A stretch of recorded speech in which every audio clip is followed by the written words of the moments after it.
বিসমিল্লাহির রহমানির রহিম। আসসালামু আলাইকুম ওয়া রাহমাতুল্লাহ। নির্বাচন দিয়ে রাজনৈতিক সরকারের কাছে ক্ষমতা হস্তান্তর করুন, দেশে শান্তি শৃঙ্খলা ফিরে আসবে।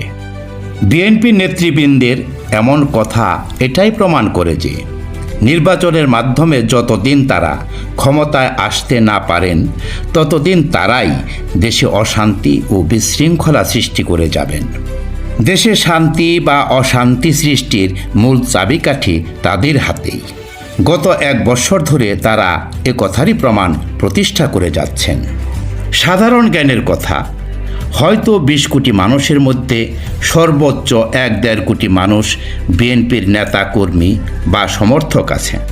যে দলের নীতি নির্ধারকগণ, দলের পরিচালকগণ দলের এই ক্ষুদ্র জনগোষ্ঠীকে নিয়ন্ত্রণ করতে পারেন না, তারা দেশের বৃহৎ জনগোষ্ঠীকে নিয়ন্ত্রণ করবেন, আলোর পথ দেখাবেন, দেশের উন্নয়ন করবেন, তা দেশের জনগণের বুঝতে এবং মেনে নিতে কষ্ট হয়। শুধু তাই নয়, একমাত্র শহীদ জিয়া শাসন আমল ছাড়া আপনাদের অতীত ইতিহাস তেমন সুখকর ও সাফল্যের পরিচায়ক নয়।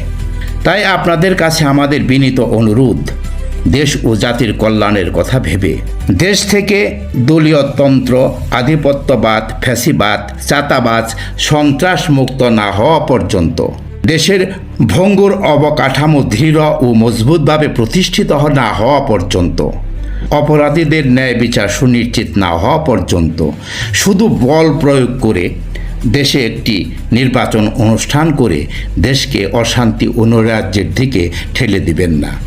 ব্যক্তি বা দলের স্বার্থ নয়, দেশের স্বার্থ নিয়ে ভাবুন। ধন্যবাদ।